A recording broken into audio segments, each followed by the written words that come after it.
Oke, apakah sudah terlihat ini slide-nya?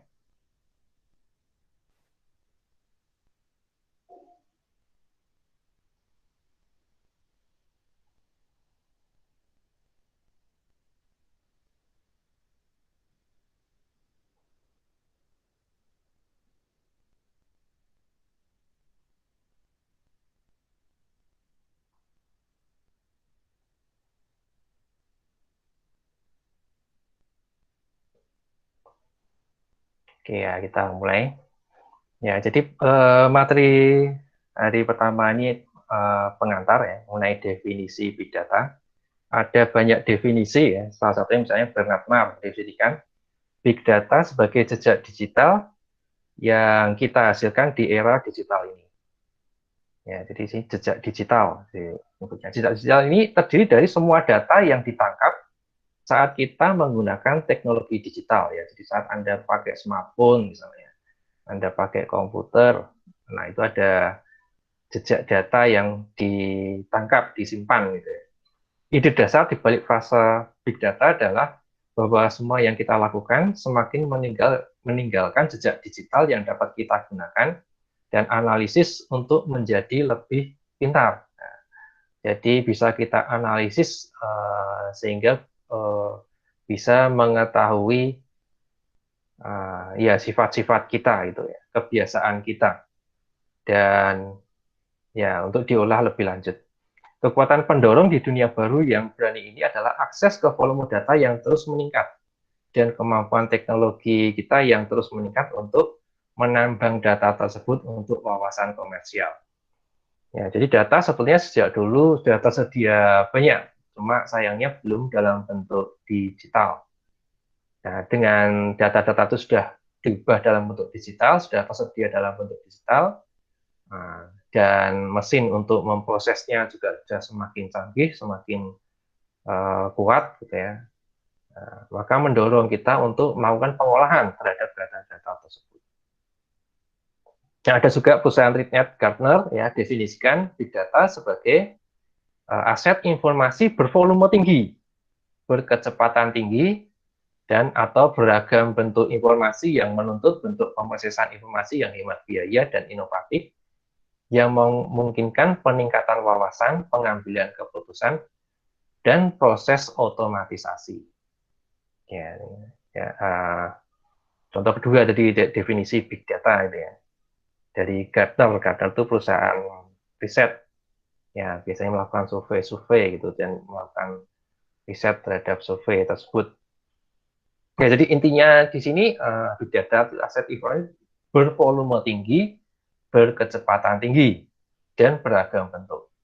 Nah, nanti kita akan lihat lagi apa yang dimaksud dengan bervolume tinggi, berkecepatan tinggi, dan beragam bentuk informasi ini. Nah, di sini juga Gartner menekankan bahwa pemrosesan ini nanti untuk peningkatan wawasan, ya bisa juga untuk pengambilan keputusan dan proses otomatisasi. Jadi sangat bermanfaat untuk perusahaan-perusahaan. Ya, jadi perusahaan-perusahaan yang ingin berkembang, nah, bagaimana dia bisa berkembang, dia butuh data. Ketika dia ingin memutuskan sesuatu, ya, ingin bangun, katakanlah ingin mengembangkan perusahaannya, sebatas bagaimana perusahaannya, nah itu digunakan data. Dan ada lagi Ernst and Young ya menawarkan definisi big data mengacu pada volume data yang dinamis, besar, dan berbeda yang dibuat oleh orang, peralatan, dan mesin. Ya, jadi big data itu volume data, ya dia menyatakan volume data yang dinamis, ya. Jadi dinamis itu ya bertambah terus ya, besar, banyak itu ya maksudnya ya, dan berbeda yang dibuat, nah, nggak cuma orang yang buat ya, tapi juga ada peralatan dan mesin. Ya, karena mesin juga bisa melakukan ini ya, membuat data juga, menghasilkan data juga. Dibutuhkan teknologi baru, inovatif, dan terukur untuk mengumpulkan, menghosting, dan secara analitis memproses sejumlah besar data yang dikumpulkan untuk memperoleh wawasan bisnis waktu nyata yang terkait dengan konsumen, resiko, keuntungan, kinerja, manajemen produktivitas, dan nilai pemegang saham yang ditingkatkan.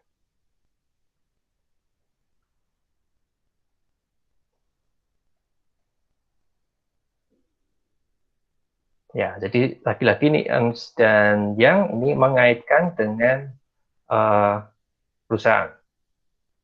Ya, jadi big data ini sangat bermanfaat bagi bisnis, ya, bagi bisnis terkait dengan konsumen, ya, ada kaitannya dengan konsumen.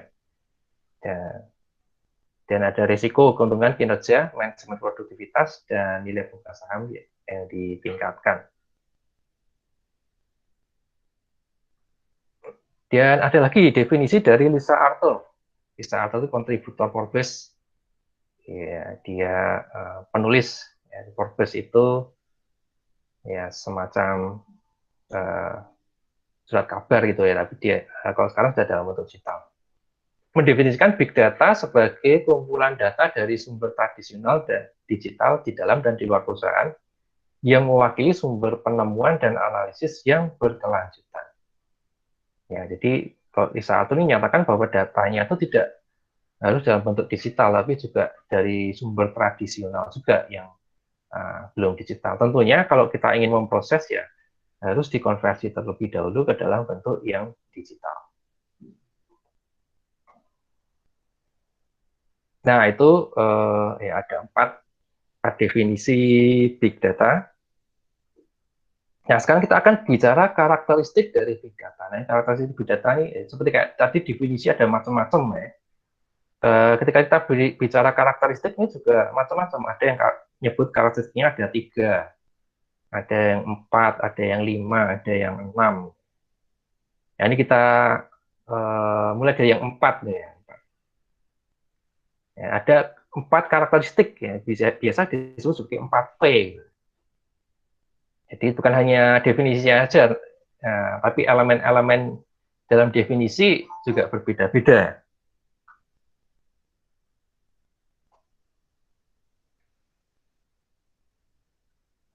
Ya, di sini ada 4P, itu ada velocity, volume, variety, dan veracity ya. Ya, disebut sebagai 4V. Velocity itu adalah kecepatan, ya, kecepatan data atau kecepatan akumulasi data. Ya, jadi datanya itu bertambah secara seberapa cepat atau bisa juga berubahnya itu seberapa cepat data tersebut. Ya, seperti ya kalau kita bermain media sosial ya seperti TikTok, ya, video TikTok itu bertambah berapa cepat? Nah, per jamnya itu berapa cepat pertambahan videonya? Ya. Per harinya seberapa banyak video ya yang diupload di TikTok? Demikian juga dengan media sosial lain, Twitter misalnya, ada berapa banyak tweet, di Instagram ada berapa banyak foto yang diupload di Instagram, dan seterusnya ya di media chatting pun juga demikian ya. WhatsApp misalnya ada berapa banyak percakapan per detiknya atau per jamnya ya di lain atau yang sekarang yang populer sinyal Telegram gitu ya, itu juga sama, seberapa cepat pertumbuhan datanya gitu. Itu dimaksud sebagai velocity ya. Tentunya sekarang ini sangat cepat sekali ya, sangat cepat sekali pertumbuhannya, sebenarnya dalam detik sudah banyak sekali data yang berkembang. Dan volume adalah skala data atau peningkatan jumlah data yang disimpan. Ini besarnya ya. Jadi ini jumlah datanya ya, jumlah datanya berapa banyak datanya ya. Ukurannya itu kalau sekarang sudah petabyte ya, ada yang mengatakan bahkan sampai zettabyte ya. Kalau penta itu di atasnya tera ya. Hadis, ukuran hadis sekarang ini kan 1 tera, 2 tera gitu ya. Nah, ini datanya itu bertambahnya sudah penta itu di atas tera ya. Jadi dalam 1 hari di 1 tera sudah nggak cukup gitu, butuh 1000 hadis gitu ya. untuk menyimpan data tersebut. Variate itu adalah keanekaragaman data. Ya, keanekaragaman itu ya, bentuk-bentuk datanya bermacam-macam ya. Kita memiliki data terstruktur yang sangat cocok dengan baris dan kolom atau database relasional dan data tidak tertutup yang tidak diatur dengan cara yang telah ditentukan sebelumnya.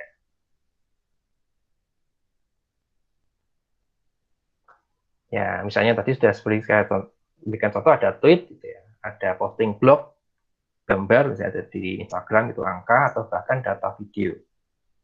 Jadi data itu ada yang terstruktur, ya. Kalau data terstruktur itu berarti sudah dalam bentuk database, gitu ya. Atau dalam bentuk tabel, dalam bentuk tabel. Ya, jadi ada baris, ada kolom, ya, ada tipe datanya itu terstruktur. Ada juga yang tidak terstruktur. Kalau tidak terstruktur itu ya tweet itu ya tweet, posting blog, gambar angka itu video itu jenis-jenis yang tidak terstruktur juga. Selain itu ada juga yang semi terstruktur. Semi terstruktur itu biasanya dalam format-format tertentu, misalnya XML ya, JSON, format seperti itu ya, yang CSV itu juga ya. Itu adalah format-format yang semi terstruktur. Semi terstruktur itu sudah ada formatnya, cuma tidak bisa disimpan dalam bentuk database relasional. Ya, jadi belum sesuai dengan aturan database relasional. Itu yang semi terstruktur. Nah, justru kebanyakan data itu adalah yang tidak terstruktur. Nah, itu adalah tantangannya. Kalau datanya sudah terstruktur, gampang ya. Kita menggunakan SQL itu sangat cepat sekali sekarang. Database modern, kita akses menggunakan SQL itu sangat cepat sekali. Nah, tapi kalau data yang tidak terstruktur, bagaimana? Nah, itu yang harus kita olah lebih lanjut, karena kalau tidak terstruktur ya bermacam-macam, beraneka ragam, kan harus kita proses sesuai dengan keanekaragaman itu juga. Dan ada veracity. Veracity itu adalah kesesuaian antara fakta dan akurasinya. Dengan banyaknya data yang tersedia, perdebatan bersama tentang keakuratan data di era digital. Apakah informasinya nyata atau salah? Jadi ya kalau sekarang ini sudah banyak sekali hoax yang beredar gitu ya. Nah, itu informasinya kalau hoax berarti ya salah. Nah, kita harus menyaring mana yang hoax, mana yang benar. Ya harus kita saring tuh, antara hoax dan yang informasi yang benar. Tentunya ini menjadi satu tantangan tersendiri juga ya. Bagaimana cara menyaringnya? Belum nanti kalau ada informasi sampah itu atau spam gitu ya. Biasanya spam itu menawarkan produk tertentu. Ya, dia menawarkan produk-produk tertentu yang tidak dibutuhkan orang gitu ya. Atau melakukan memberikan informasi yang tidak bermanfaat ya secara berulang-ulang. Itu spam. Ya. Di, yang memberikan informasi secara berulang-ulang, secara cepat, banyak sekali, tapi informasinya tersebut tidak bermanfaat bagi yang mendapatkan informasi tersebut. Itu juga mengganggu. Ya, harus kita bersihkan, ya, harus kita filter, ya, supaya data yang kita olah nanti benar-benar data yang baik, bukan data yang kotor, yang tidak bersih, gitu, yang tidak sesuai fakta. Nah, itu tadi 4V. Nah, sekarang ada juga 5V. 5V itu apa aja ya? Tentunya masih perkembangan dari 4V ya. Jadi ada velocity juga. Nah, di sini velocity itu adalah gagasan bahwa data dihasilkan dengan sangat cepat. Sebuah proses yang tidak pernah berhenti. Ya, seperti ya kalau sekarang banyak yang bermain TikTok gitu ya. TikTok nambah terus videonya ya. Tidak pernah berhenti, selalu nambah, selalu ada terus video-video yang baru. Ya walaupun tidak semua video yang diupload itu bagus-bagus ya, ada yang biasa-biasa, ada yang jelek juga ada. Tapi dia bertambah terus, tidak pernah berhenti dan sangat cepat. Hitungannya sekarang mungkin sudah detik. per detik ada sekian video yang di-upload, ya, sangat cepat. Ya. Atribut mencakup streaming dekat atau waktu nyata serta teknologi lokal dan berbasis cloud yang dapat memproses informasi dengan sangat cepat. Ya, jadi untuk streaming ya kita butuh server-server yang dekat dengan kita ya, supaya streamingnya lancar. Maka gunakan teknologi berbasis cloud ya, supaya bisa streamingnya cepat. Ya, aplikasi streaming ya yang sejenis dengan YouTube itu sebetulnya banyak. Aplikasi untuk sharing video ya, yang sejenis dengan YouTube sebetulnya banyak. Cuma mengapa yang populer adalah YouTube, karena YouTube itu yang servernya paling banyak yang tersedia di seluruh dunia. Sehingga aksesnya cepat. Saya sudah coba beberapa aplikasi yang lain, ternyata lambat. Koneksinya lambat, karena ya servernya belum tersedia di Indonesia. Sehingga lambat. P yang kedua adalah volume. Jumlah data yang dihasilkan. Ya, ini ada ukurannya, ada exabyte, zettabyte, yottabyte, dan lain-lain. Ini sudah jauh lebih besar lagi ya sekarang ya. Kalau tadi saya bilangnya pentabyte ya, ternyata masih sudah ada yang lebih besar lagi dibandingkan pentabyte. Nah, jadi butuh hard disk yang banyak ya, yang besar. Jadi butuh tempat penyimpanan yang besar. Nah, karena ini pertambahan data per harinya aja sudah sangat besar sekali. Pendorong volume adalah peningkatan sumber data, sensor resolusi lebih tinggi, dan infrastruktur yang dapat diskalakan. Jadi, sekarang ini sumber data sudah tersedia banyak sekali. Ya, sudah banyak yang dalam bentuk digital. Dan yang tidak digital pun sudah banyak yang diubah ke dalam bentuk digital. Sehingga volumenya pun juga semakin besar, semakin banyak. Infrastrukturnya juga dapat diskalakan. Jadi keuntungan infrastruktur sekarang ini adalah kita bisa kembangkan infrastrukturnya. Nah, tanpa perlu mengubah dari awal ya, tanpa perlu membuat dari awal. Dari infrastruktur yang ada, nah, kita kembangkan ya, kita perbesar, itu bisa, teknologinya sudah bisa. Jadi ibaratnya kalau kita punya hard disk kita awalnya 1 tera. Kalau kita ingin nambah kapasitas, tinggal tambahkan hard disk baru. Dan nanti kapasitasnya bisa digabungkan. Jadi kalau misalnya kita tambahkan disk baru 1 tera lagi, jadi kapasitas totalnya adalah 2 tera. Nah, 2 tera itu bisa digabungkan sehingga menjadi seakan-akan hanya 1 hard disk saja. Nah, itu jadi akan sangat mudah untuk diskalakan ya, dikembangkan seperti itu. Demikian juga untuk pemrosesannya, prosesornya, ya, CPU-nya. Dengan mudah kita bisa tambahkan ya prosesor-prosesor baru gitu ya. Dan pengolahannya pun juga menyesuaikan dengan jumlah prosesor yang ada. Dan V yang ketiga adalah veracity. Veracity adalah kualitas dan asal data. Meliputi ya, konsistensi, kelengkapan, integritas, dan ambiguitas. Ya, konsisten atau tidak, ya, lengkap atau tidak, ada integritas ya. Ya, benar apa tidak, ya, ambigu atau tidak. Ya. Pendorongnya antara lain biaya dan kebutuhan untuk ketertelusuran. Ya. Ketertelusuran, jadi bisa ditelusuri, bisa dicari. Kalau kita punya perusahaan, ya kita misalnya jual satu produk, ya kita ingin agar produk kita dapat dikenal masyarakat. Ya.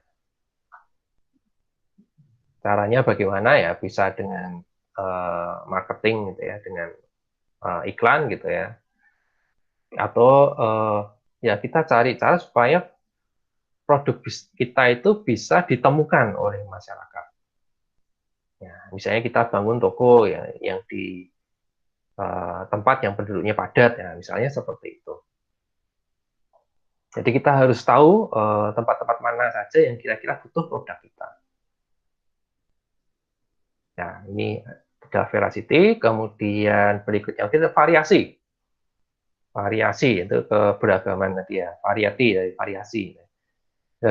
bahwa data berasal dari berbagai sumber, mesin, orang, proses, baik internal maupun eksternal organisasi. Atribut mencakup tingkat struktur dan kompleksitas, dan penggeraknya adalah teknologi seluler, media sosial, wearable technologies, teknologi video, dan banyak lagi lainnya. Ya, jadi datanya sudah berbagai macam, bentuknya juga macam-macam. Apalagi kita sekarang sudah menggunakan wearable. Wearable itu ya perangkat-perangkat yang kita kenakan, seperti jam tangan. Jam tangan ada juga yang dalam bentuk gelang. Smart band itu kan dalam bentuk gelang. Dan nanti akan bertambah banyak lagi perangkat-perangkat yang kita kenakan gitu ya. Kemudian V yang terakhir adalah value. Value itu nilai. Jadi data itu juga bernilai, punya nilai, punya harga. Gitu. Nah, ini ada beberapa contoh gitu ya. Dari kelima V tadi ya. Kalau velocity, nah, ini YouTube ya, setiap 60 detik, sekian jam rekaman diunggah ke YouTube. Ada banyak sekali video yang diunggah ke YouTube. Jumlah data ini dihasilkan setiap menit. Ya, di dalam 1 menit itu ada sekian jam rekaman yang diunggah ke YouTube. Nah, dipikirkan tentang berapa banyak yang terakumulasi selama berjam-jam berhari-hari dan dalam beberapa tahun. Ya, dalam 1 menit aja mungkin ukurannya kalau 1 jam rekaman ya mungkin 1 gigaan gitu ya. Ya tergantung dari resolusi dan kualitasnya juga. Ya, tapi anggap aja 1 giga itu baru dari satu rekaman yang diunggah ya.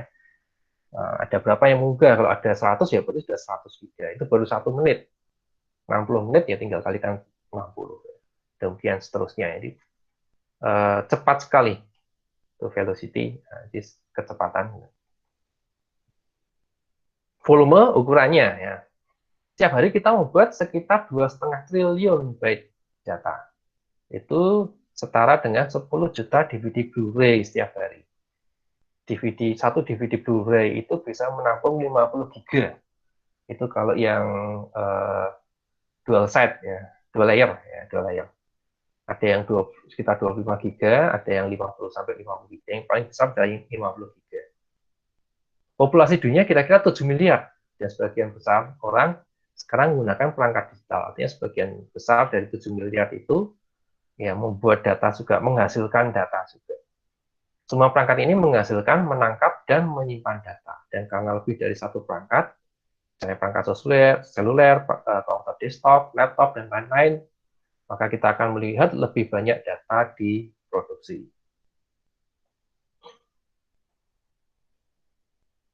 Contoh berikutnya variety.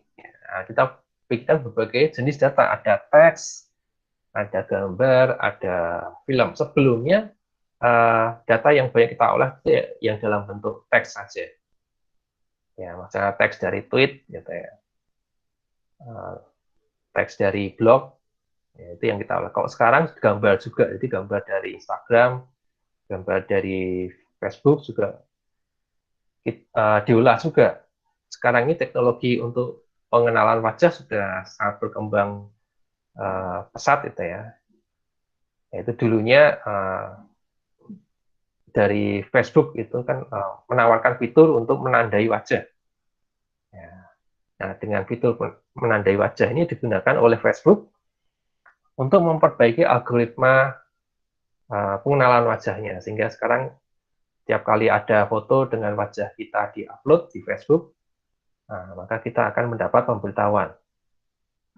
Ya, jadi walaupun foto tersebut yang upload bukan teman kita, tapi diupload oleh orang lain, kalau ada di foto itu wajah kita, kita juga akan mendapatkan pemberitahuan dari Facebook. Dan juga film, kalau film itu adalah ya gambar yang bergerak ya, dan ada suaranya juga. Ya di sini tidak disebut ada audio, artinya ada audio juga. Audio juga sudah berkembang cepat, gitu ya. Walaupun kalau yang dalam bahasa Indonesia masih belum berkembang ya, tapi kalau dalam bahasa Inggris, Google sudah mampu mengenali dengan baik ya suara dalam bahasa Inggris. Kalau dalam bahasa India juga sebenarnya sudah, tapi belum sebaik yang dalam bahasa Inggris. Nah, kalau film nanti pengembangannya ya gambarnya yang bergerak, bukan gambar diem. Ya nanti bisa, kalau gambar bergerak nanti bisa diolah menjadi gambar 3 dimensi misalnya. Jadi pengenalan orang itu kalau sekarang wajahnya aja yang kita kenali ya. Tapi nanti bukan cuma untuk mengenali orang bukan cuma wajahnya saja, bisa dari suaranya juga bisa, suara orang ini suara siapa gitu ya. Bisa juga dari tubuhnya gitu ya. Jadi nggak cuma wajah tapi seluruh anggota tubuh. Dari cara berjalannya misalnya juga bisa. Ya langkah-langkahnya itu bisa dikenali karena langkah-langkah orang juga berbeda-beda. Ya itu macam data seperti itu. Dan sekarang ya dengan tersedianya data itu bisa kita pelajari dan bisa kita buat algoritmanya bagaimana untuk mengenali hal-hal seperti itu. Ya, jadi ada suara, ada data kesehatan dari perangkat yang dapat dikenakan, ya.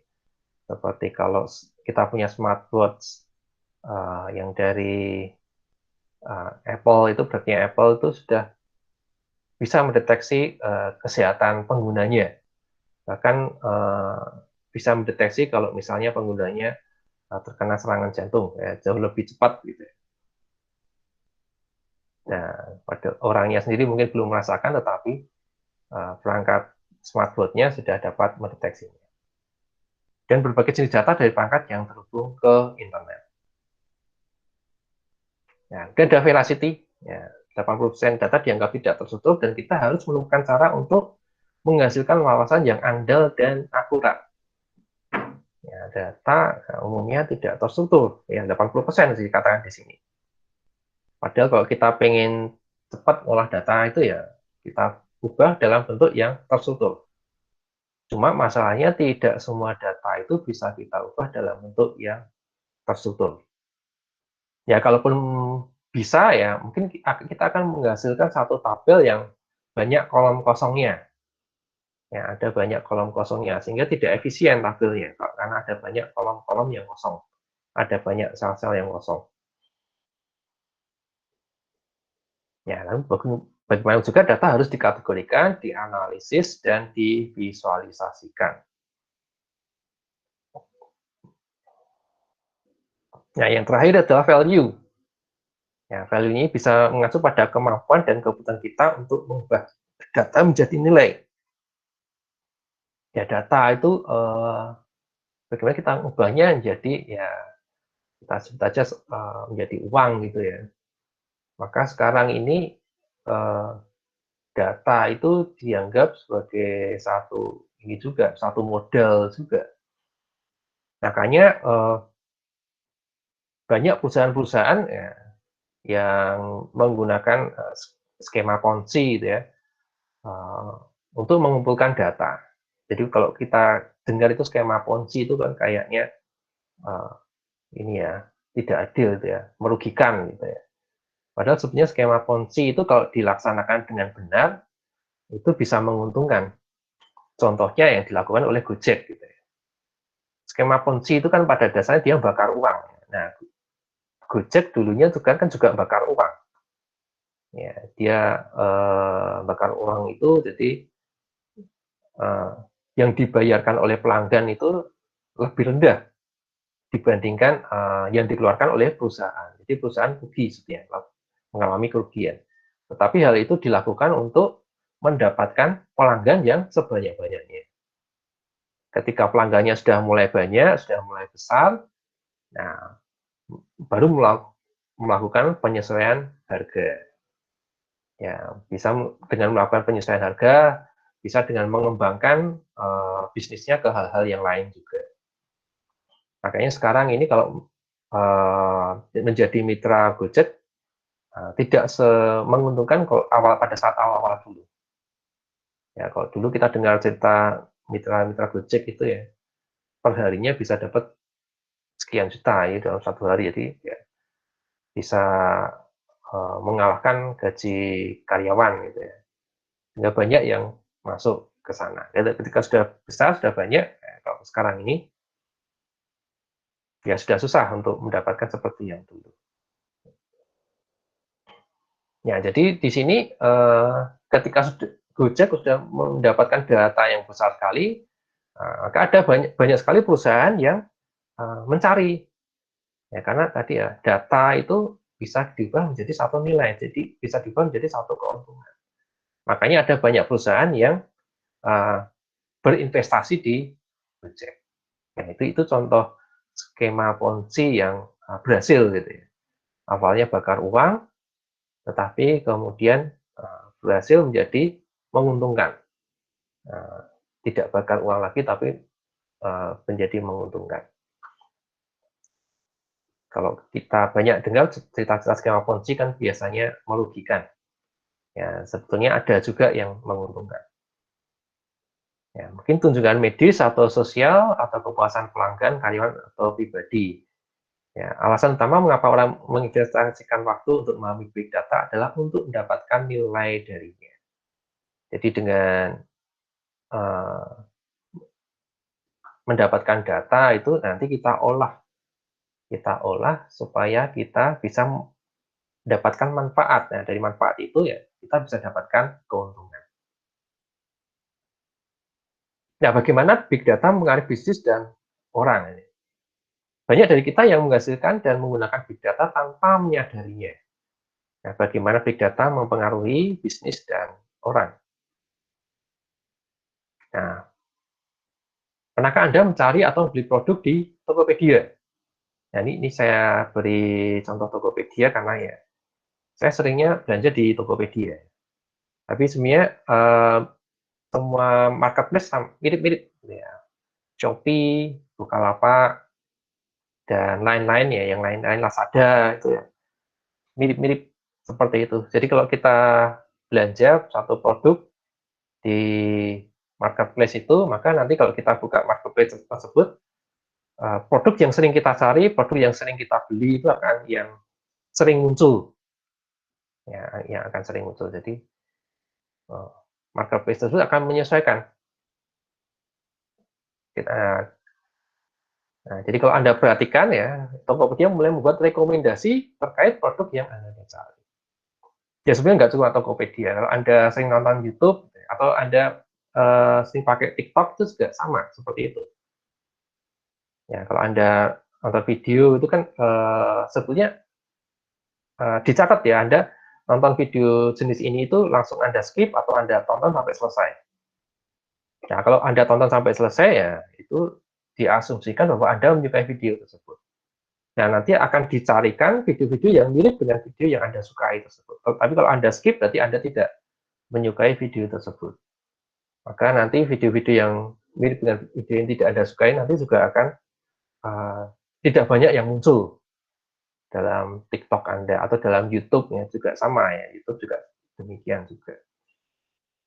Nah, mesin rekomendasi adalah aplikasi umum dari big data. Ya, dari data-data kita ya, kita sering beli apa, ya kita sering mencari apa, nah, itu nanti menjadi rekomendasi juga. Ya, nggak cuma Tokopedia, YouTube ya, Netflix dan Spotify juga demikian ya. Yang menggunakan algoritma berdasarkan big data untuk membuat rekomendasi khusus berdasarkan preferensi pelanggan dan periode historis. Spotify bahkan membuat ada yang namanya daily mix. Gitu. Daily mix itu daftar lagu yang sesuai dengan lagu-lagu yang pernah kita dengarkan sebelumnya. Ya, itu membuat daily mix. Jadi dikategorikan, lagu-lagu tersebut dikategorikan sesuai dengan lagu-lagu yang pernah kita dengarkan sebelumnya. Yang ini contoh penggunaan big data. Ada juga asisten pribadi seperti Siri, perangkat Apple menggunakan big data untuk menemukan jawaban atas pertanyaan yang ingin diajukan pengguna akhir dalam jumlah tak terbatas. Kalau di Google namanya Google Assistant ya, membuat rekomendasi juga berdasarkan big data pada perangkat pengguna. Sebenarnya nggak cuma asisten pribadi ya, Google Search pun juga demikian. Kalau kita pakai Google Search, sebetulnya hasil pencariannya itu, katakanlah kita menggunakan keyword yang sama ya, tetapi yang mencari orang yang berbeda. maka hasil pencariannya akan berbeda juga karena hasil pencarian tersebut biasanya sudah disesuaikan dengan riwayat pencarian sebelumnya. Jadi yang sering Anda cari itu apa, terus kemudian yang sering Anda klik itu apa, dan juga data-data Anda lain, misalnya Anda lokasinya di mana. Nah, itu akan mempengaruhi hasil pencarian di Google Search.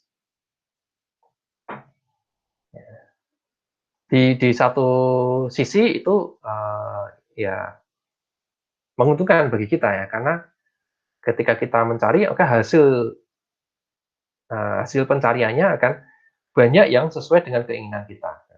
Salah satu keuntungannya itu. Tapi ada kerugian juga, itu artinya adalah data-data kita semuanya disimpan oleh Google. Nah, sekarang ini sudah mulai dibicarakan mengenai privacy gitu ya. Nah, privacy ini ya kadang menguntungkan, kadang merugikan kalau kita sebar privacy gitu ya, data-data privacy kita.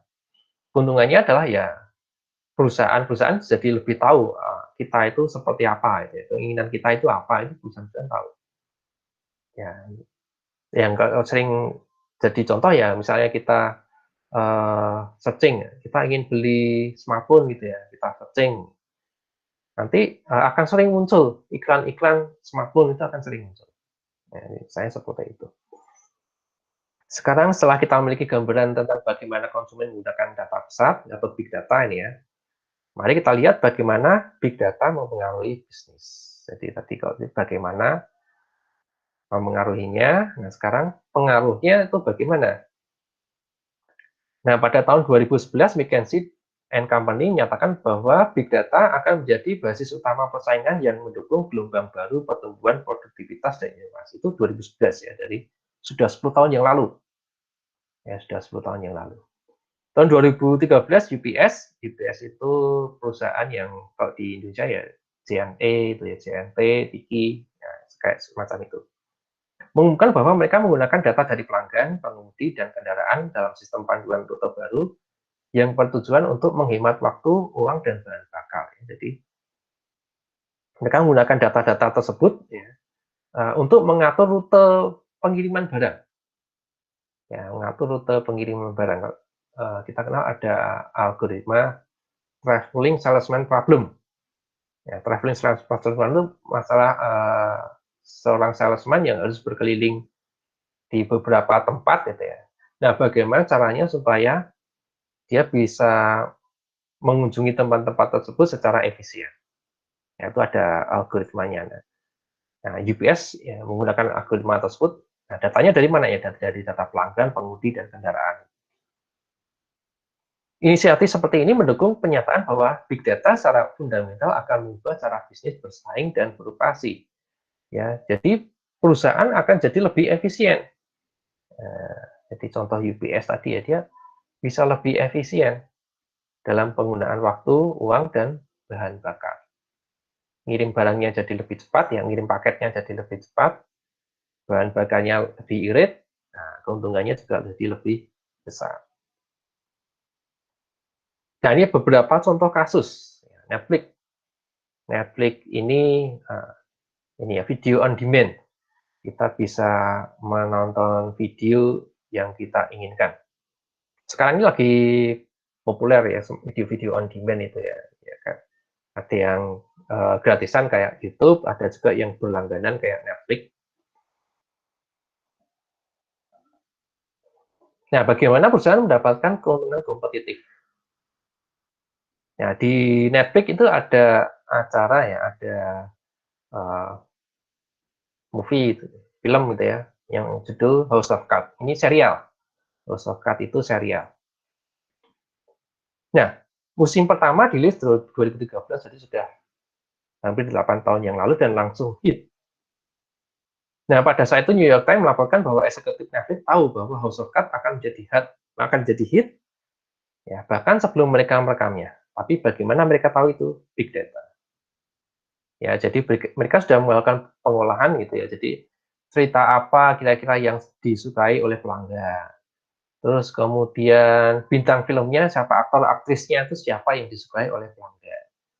Terus kemudian bagaimana menggabungkan aktor artis tersebut. Jadi aktor A dengan aktor B itu cocok nggak, disukai nggak kalau mereka digabungkan misalnya seperti itu. Itu mereka tahu sebelumnya sehingga mereka yakin bahwa House of Cards itu akan hit. Ya, jadi Netflix punya banyak data. Netflix mengetahui kapan saat film ditonton. Jadi jam terbaik atau waktu terbaik untuk menyebarkan film itu kapan? Kalau kalau jamnya kan kalau di Netflix video on demand ya, bisa terserah orang nontonnya kapan. Tapi kapan saat banyak orang itu menonton film? Ya, pada saat itu saat yang tepat untuk meluncurkan filmnya. Dan Netflix juga mencatat saat pengguna menjeda, mundur, dan maju lebih cepat. Ya, jadi kalau menjeda tuh mungkin ya bisa jadi kalau dia ingin misalnya ditinggal dulu ke belakang gitu ya. Tapi juga menjeda juga bisa karena ingin nonton aktor aktrisnya itu ya sehingga di pause gitu ya. Mundur ingin memahami lagi ya atau ingin mengulangi lagi. Kalau maju cepat berarti di skip, dilewati ya. Jadi kalau maju lebih cepat kasusnya jadi membosankan atau tidak diinginkan. Netflix memiliki tingkat dari jutaan pengguna secara informasi tentang pencarian yang mereka buat. Dengan melihat semua data besar ini, Netflix tahu banyak penggunanya telah men-streaming karya David Fincher, ya, David Fincher itu sutradaranya, dan film yang menampilkan Kevin Spacey selalu berhasil dengan baik. Kevin Spacey itu aktornya. Dan ia tahu bahwa, Netflix tahu bahwa House of Cards versi Inggris juga berhasil dengan baik. Netflix juga tahu bahwa orang yang menyukai Fincher juga menyukai Spacey. Ya, dan ini cocok ini kalau sutradaranya Fincher, aktornya Spacey, nah ini cocok, akan disukai oleh banyak orang. Semua informasi ini menunjukkan bahwa membeli seri akan menjadi taruhan yang baik bagi perusahaan, dan kenyataannya memang begitu. Dengan kata lain, berkat data besar, Netflix tahu apa yang diinginkan orang sebelum mereka melakukannya. Nah, ini contoh kasus penggunaan big data. Jadi kalau kita ingin investasi sesuatu ya, dengan big data kita bisa memastikan bahwa investasi kita berhasil. Nah, ya kurang lebihnya seperti itu. Kalau di dalam hal Netflix ini ya dia beli satu serial gitu ya. Nah, sebelum membeli itu sudah bisa memastikan bahwa serial ini akan menguntungkan, akan menjadi hit. Ya, jadi nggak asal beli, ya, tetapi tahu persis bahwa serial akan menjadi hit. Mungkin juga kalau misalnya kita punya produk, demikian juga. Ya, kita ingin berjualan, gitu ya. Kita ingin buka toko misalnya, katakanlah Indomaret atau Alfamart, mereka juga punya data itu Indomaret. Mereka nggak akan buka tempat di lokasi sembarangan. Nah, mereka pasti punya data lokasi yang tepat, yang cocok itu di mana, seperti itu. Contoh kasus lain yaitu e-commerce di Tiongkok. Ya, di Tiongkok itu ya pelanggannya besar, ya, jumlah penggunanya besar, tetapi persaingannya juga besar juga. Ya, ada kecenderungan pasar dan pelanggan selektif akan membutuhkan perusahaan di Tiongkok untuk memanfaatkan big data dengan lebih baik untuk mendapatkan pangsa pasar. Perusahaan harus membujuk pelanggan untuk berbelanja lebih sering, melakukan pembelian yang lebih besar, dan membeli dari kategori belanja online yang lebih luas. Ya, kalau dulu kita dengar produk dari Tiongkok itu biasanya produk-produk yang jelek, produk yang murah, tetapi kualitasnya buruk. Nah, tapi kalau sekarang tidak. Produknya masih murah, tetapi kualitasnya sudah baik sekarang. Jadi produk-produk Tiongkok ini sudah berkembang jadi baik. Ada banyak sekali produk-produk Tiongkok yang bisa bersaing di internasional, secara internasional ya. Pemain e-commerce sudah memiliki alat untuk melakukan ini seiring dengan pertumbuhan belanja digital. Pemain terkemuka sudah menggunakan data untuk membangun model yang bertujuan untuk meningkatkan tingkat retensi dan pengeluaran per pelanggan berdasarkan data ini e-commerce. Mereka juga mulai mengadopsi penetapan harga dan aktivitas promosi yang didukung analitik. Ya, ini e-commerce kok di Tiongkok yang populer Alibaba itu ya. Alibaba itu sudah levelnya sudah dunia. Dan banyak penggunanya di Indonesia. Makanya Alibaba juga punya server di Indonesia. Dan ada Internet of Things. Nah, ini satu contoh lainnya. Internet of Things itu mengacu pada peningkatan eksponensial perangkat yang terhubung. Jadi, Internet of Things itu adalah perangkat-perangkat yang saling terhubung melalui jaringan. Ya, perangkat itu ada yang memiliki sensor ya. Sensor itu ya dia mengambil data dari sekitarnya. Ada juga perangkat yang melakukan tindakan berdasarkan data dari sensor tersebut. Ya, macam-macam. Nah, itu menunjukkan bahwa banyak jenis data produk saat ini akan terhubung ke jaringan atau ke internet, misalnya lemari es, mesin kopi, atau bantal. Ya, lemari es bisa mendeteksi isi di dalamnya apa. Kalau ada produk yang tinggal sedikit, misalnya, ya, dia bisa membantu informasikan, misalnya, untuk beli atau belanja produk tersebut. Bantal, ya, itu bisa menyesuaikan suhunya. Jadi kalau pas dingin mungkin bantalnya hangat, kalau pas panas ya bantalnya jadi dingin ya, sehingga tidur kita jadi lebih nyaman. Koneksi lain dari IoT disebut wearable, ya, contohnya ya smartwatch tadi atau smartband, dan mengacu pada item pakaian atau hal-hal yang diperkenalkan yang sekarang terhubung. Ya, ada wearable, ada juga kamera action gitu ya. Jadi wearable tidak harus produk yang biasa kita pakai gitu ya. Ada juga model-produk lain yang bisa kita kenakan ya. Contohnya ya kamera action itu sih. Jadi kita bisa berolahraga dengan menggunakan kamera action. Kamera actionnya akan merekam kegiatan olahraga kita. Ada sepatu juga, sepatu Nike itu juga sudah menggunakan Internet of Things. Jadi ada Fitbit, Apple Watch itu smartwatch ya. Sepatu lari Nike baru dapat mengikat tali sepatu sendiri. Ya, sepatu Nike juga ini ya bisa dihubungkan dengan smartwatch juga sehingga bisa didapatkan data-data misalnya, bisa tahu aktivitas kita. Kita tuh sedang berjalan atau berlari atau diam di tempat. Nah, itu materi kita untuk pengantar big data hari ini.